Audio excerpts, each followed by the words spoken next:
قالوا أبعث الله بشرا رسولا قل لو كان في الأرض ملائكة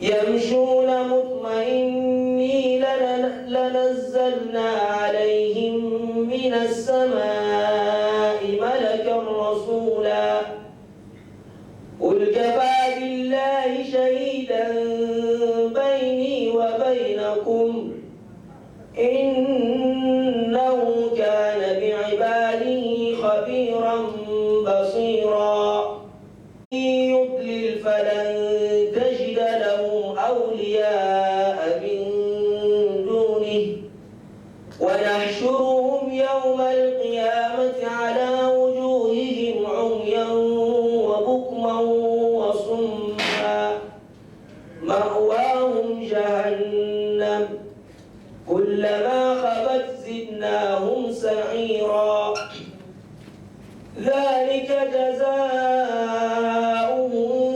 بأنهم كفروا بآياتنا وقالوا. The mercy of Allah subhanahu wa ta'ala, we hope that Allah subhanahu wa ta'ala will grant us the mercy, and the middle of which is the forgiveness of Allah. We hope that Allah subhanahu wa ta'ala will give us the forgiveness, and the last part, which is the emancipation from hellfire. And we hope that Allah subhanahu wa ta'ala to have a Hafiz among us.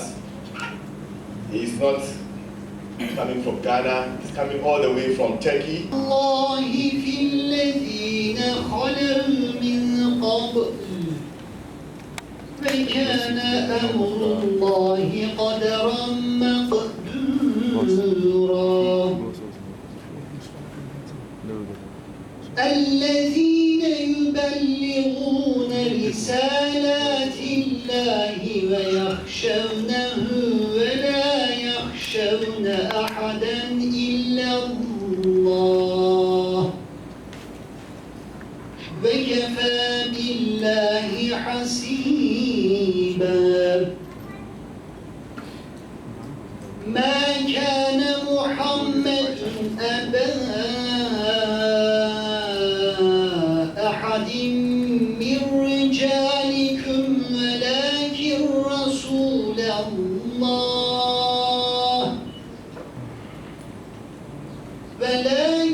رسول الله وخاتم النبيين وكان الله بكل شيء عليما يا أيها الذين آمنوا اذكروا الله ذكرا كثيرا وسبحوه بكرة وأصيلا والذي يصلي عليكم وملائكته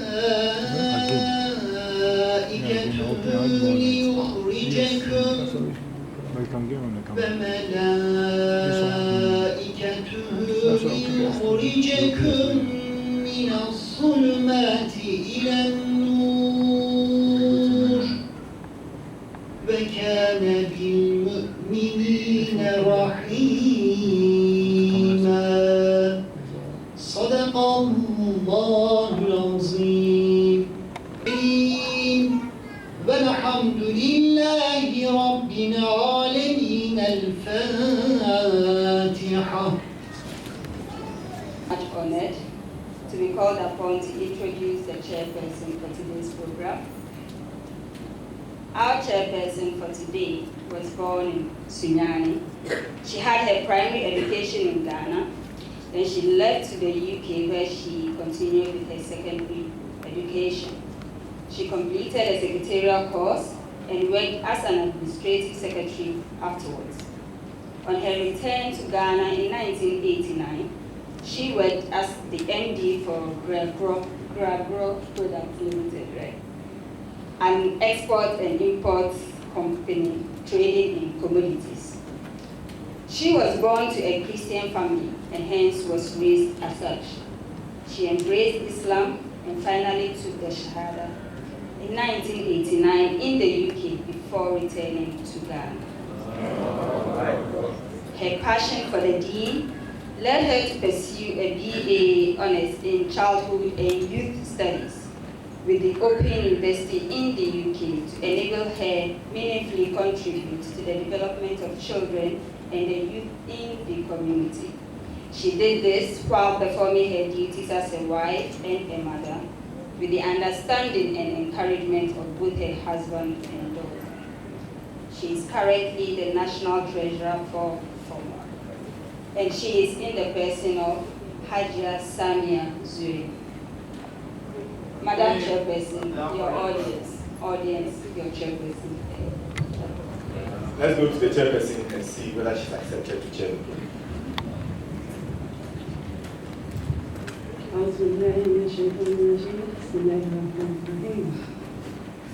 I greet you all in the Islamic fraternity. Assalamu alaikum wa rahmatullahi ta'ala wa barakatuh. It is an honor and a privilege to be called upon to play this role, and I know that there are more that can do it even better than I, but Allah has chosen I to do it. So I humbly accept and I pray your indulgence to help me do my duty as best as I can. Assalamu alaikum. Next to him, we have Nuruddin Al-Hassan. He is with SIC and he is the president of the Ghana Muslim Academy. Can we see him, please? At-Takbir. You all know the wonderful woman in spectacles, as introduced earlier, is steering the affairs. Let's see her. At-Takbir. Next to him is Abdul-Karim Hatu, the chairperson or the chairman of the governing council of the Ghana Muslim Academy. Can we know him, please? We also have Brother Seth Ibrahim, also a member of the governing council. Can we see him? Behind them we have Brother Hikma from Turkey. Actually, I want to speak Turkish now. Turkey. Can we see him, please? We also have Brother Mehmet, also from Turkey. يسر لي أمري واحلل عقدة من لساني يفقهوا قولي. Madam Chairperson, our distinguished foreign partners from IHH, from Turkey, brothers and sisters in Islam, fellows of the Ghana Muslim Academy, members of the media fraternity, the representative of the Office of the National Chief Imam, who happens to be my father as well. I greet you with the Islamic fraternal greetings of peace and tranquility. Assalamu alaikum wa rahmatullahi ta'ala wa barakatuh.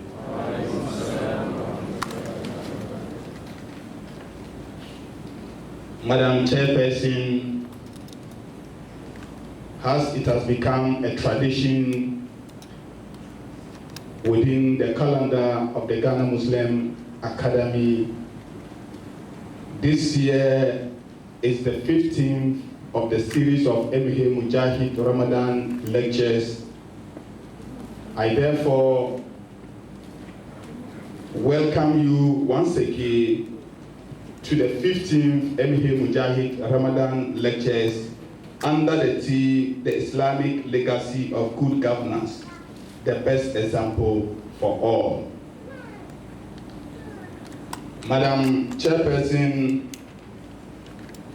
I will be economical here because the coordinator of this program in the person of Brother Issa Boatin will give us an elaborate profile of this program. So what I'm going to do briefly is to touch on today's program.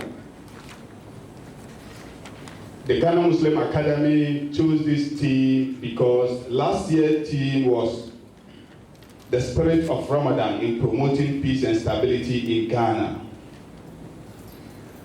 The reason why we chose the theme last year was because Ghana as a country was going through a very competitive election last year, and we believe as a group of young Muslim professionals and intellectuals it's important we should contribute our quota to the call for maintaining peace before, during, and after the election. I believe you all agree with me. The matters arising of last year's election is still being contested in our courts. This year, we decided that the process of election the aftermath of an election is the issue of governance, and therefore it's important we should have a team that reflects our contribution to governance in general. It is for this reason that we chose this year's theme, the Islamic legacy of good governance, the best example for all. Throughout this month of Ramadan, especially on Sundays, we will have topics that fall under this theme. The first topic which we are going to hear today will be promoting good health and healing, the Islamic perspective. We have chosen a topic on health because we strongly believe that both the government and the governed need health to be able to participate in the governance process of the country. It is therefore necessary to have an area to look at Islamic perspective in that area.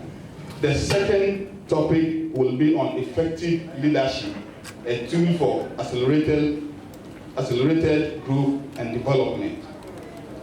This will be followed by the role of the media in strategic Islamic dawah.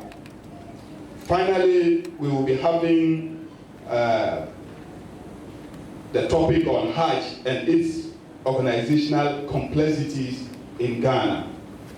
The coordinator will elaborate more on that. It is at this juncture that I want to use this opportunity to call on all Muslims not to engage themselves in any prejudicial comments that will lead us into any problem and also move this country in a chaotic situation as far as the current 2012 election petition at the Supreme Court is concerned. Secondly, it's also important as Muslims to use this month of Ramadan to pray for peace and the unconditional acceptance of the verdict of the Supreme Court, so that Ghana will continue to enjoy the peace that is currently enjoying. It is on this note that I want to once again welcome you all to the 15th Mujahid Ramadan lectures for 2013. Thank you very much. Madam Chairperson, Bismillahirrahmanirrahim.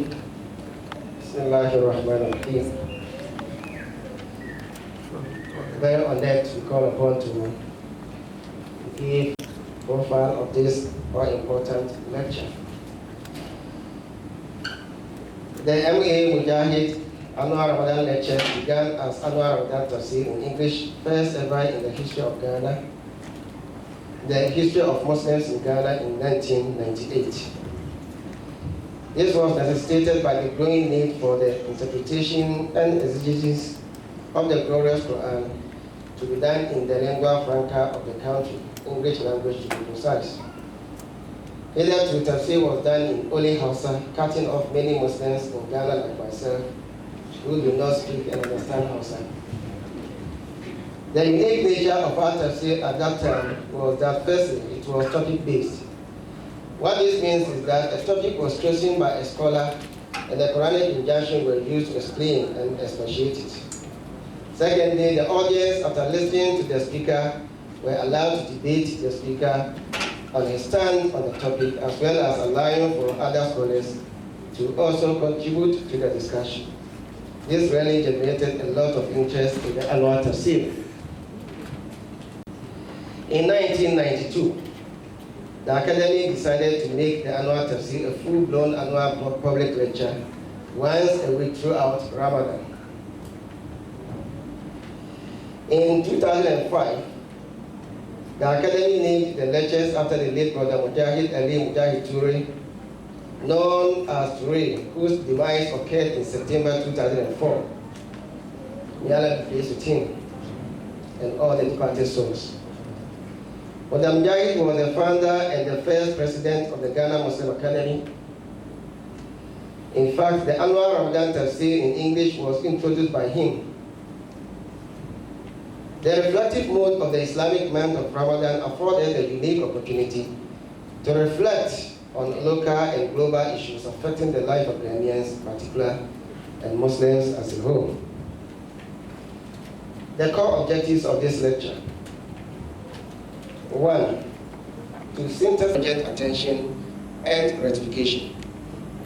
The scope of the nature of the lecture is which fall in the month of Ramadan from 10:30 a.m. to probably 1 p.m. Speakers for the lecture are selected from a pool of young but dynamic intellectuals and professionals from the academy who are obliged to do an extensive research on the topic given them. We are using mostly academy members because we are preparing the ground for the future leaders. Each lecture is chaired by a renowned Muslim personality from the academia or the used for comments, contributions, questions, suggestions, etc. So if you come early for us to start in time, then we'll have more time to digest the topic. Our target audience. Our target group is the general Ghanaian public, particular agents of positive change and development, such as politicians, religious leaders, parents, Muslim professionals, Muslim chiefs, Muslim scholars, students, teachers, and advocacy groups. The impact of this lecture so far. The Mujahid annual Ramadan lectures has made significant impact, particularly in our Muslim communities. It has been a constant advocacy forum for issues which needed attention in our communities. Issues ranging from leadership, education, youth welfare, moral rearmament, corruption, wealth creation, etc.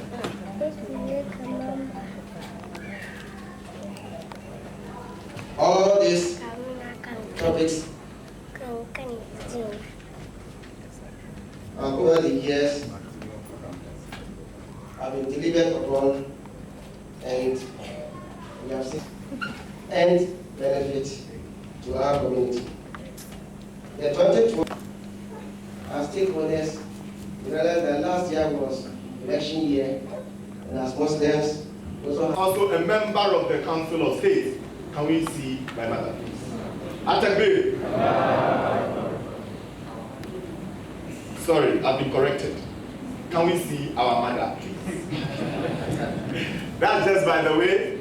Dear brothers and sisters, we are so happy that we met our brothers here. Especially, I would like to tell you that your brothers and sisters from Turkey send you their warm regards, their warm dua for you. We are here on behalf of Turkish NGO called Humanitarian Relief Charity. I would like to mention about the organization briefly. What's the function of the IHH of the organization? Dear brothers and sisters, the organization was established in 1992 when the conflict war started in Bosnia-Herzegovina against your Muslims, against your brothers in the heart of Europe. Islamic world failed to provide assistance to help our brothers, our Muslims in Bosnia-Herzegovina. To help our brothers in Bosnia against genocide, YHA was established to provide humanitarian relief, to provide humanitarian relief assistance. Since 1992, the organization has operated actively in more than 100 countries. For example, for Africa, Africa also has a special condition for your brothers, for your sisters in Turkey. For example, more than 60 brothers from Turkey have visited in Africa for this week to come together with our brothers in Africa to open our iftar with our brothers, to see our orphan brothers, to help to strengthen their unity and solidarity in terms of Islamic background. On the other hand, it is important to mention that the organization not only help Muslims, but also Christian people.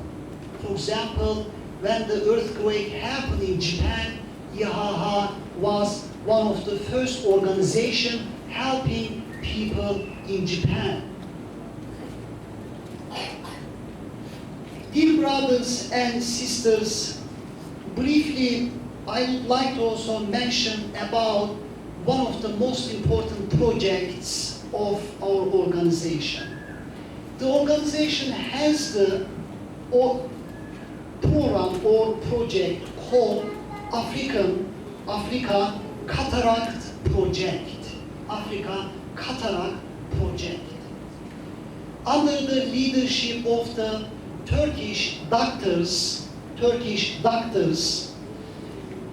YHA is making programs aiming at performing 100,000 free cataract surgery operations in 10 African countries, including Sudan, Ethiopia, Somalia, Chad, Niger, Togo, Benin, Ghana, Mali, Burkina Faso. Alhamdulillah, dear brothers and sisters, more than 1,000 blind people in Africa, they had chance to see, Alhamdulillah. Also, as you know that the organization has opened water wells approximately throughout Africa. The organization has opened more than 1,000 water wells, Alhamdulillah. In general concept, Turkey is actively in Africa, actively in Ghana. Maybe most of you know that now Turkey, now your brothers, now your sisters are building up one of the largest mosques in West Africa, called Furkan Mosque in Accra. It is your mosque, it is your schools, it is your institution. Inshallah, it will be finished in February 2014. Inshallah, unfortunately, we are not gonna be here. Maybe if you make a dua for us, maybe we might come here for the opening ceremony. But it is very, very, very, very pleasant news that it will be your institution, it will be your mosque, it will be your institution. As you know that if you help Muslims, if you strengthen Muslims, you have challenges. Because Islamic world has faced different kinds of challenges, including economic challenges, including political challenges. For example, YHA in 2010 made a plan to break the blockade of Gaza Street in 2010. On the other hand, I think most of you know what happened in 2010 when your brothers from Turkey made a project to break the blockade for our brothers in Gaza. So 9 Turkish citizens have been killed by Israeli soldiers. So Turkey decreased its diplomatic and economic relations. So we also took back our ambassador. This year, the government of Israel made official apology for Turkey and they accepted to pay compensation. As a result of the IHA's action with the partnership of other international cooperations partnership, blockade was reduced. Blockade was, alhamdulillah, removed mostly. Dear brothers and sisters, I would like to keep my brief because of time. Again, we are happy that we are together with you. Your brothers and sisters sent us to you. They said that we have brothers in Ghana, we have brothers in Sudan, we have Muslim brothers throughout Africa. That's why we are here. May Allah accept our dua, our iftars, our niyat. I would like to also tell you that thank you even in Turkish language. Teşekkür ediyorum. Sağ olun, var olun. Fi emanillah. Allah'a emanet olun. Esselamu aleyküm ve rahmetullahi ve berekatuhu. I'm a member of the governing council of the academy and an Islamic activist and a very, very, very concerned Muslim brother. He's married and he has three beautiful children and a lovely, lovely wife and husband. He is in the person of Hajj Said Ibrahim Oluseyewa. Atakbir. Atakbir.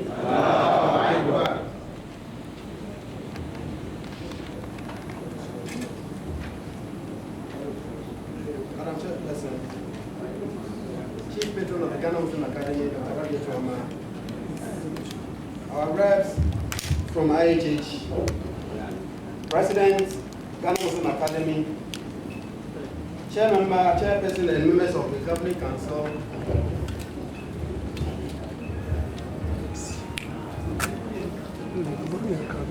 reps from the media,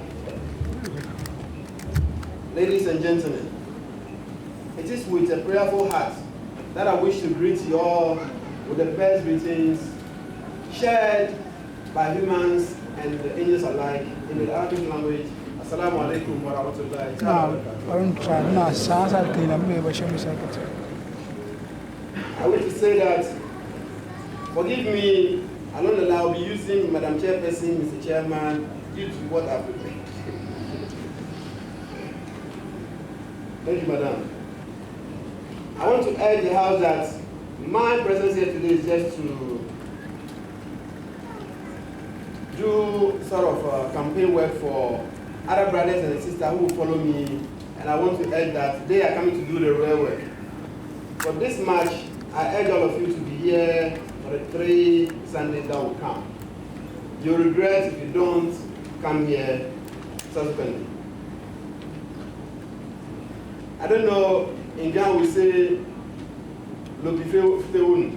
I heard that our former president and late brother has been prayed for. But I want to urge all of you that the Holy Prophet Muhammad did tell us that the best time to pray when you are in Ramadan is when you are coming to have a iftar. I urge all of you to remember the soul of our brother and the souls of all departed brothers of the Ghana Muslim Academy. This time around, the Madam Chairperson must admit that I have the feeling that death is now getting closer to all of us. And that's the experience I'm getting now. It is always a privilege and interesting to deal with present and challenging issues at any time. And our topic, promoting good health and healing, the Islamic perspective, is no exception. it is appropriate to note that we are not just dealing with good health and healing, but we are also trying to understand what Islam says and considers as the best way of good health and healing. That is what the Holy Quran, Prophet Muhammad sallallahu alaihi wasallam, his companions, may peace be on all of them, and Muslim leaders have considered acceptable when faced with the situation of health as we are in today. Madam Chairperson, I'm hoping security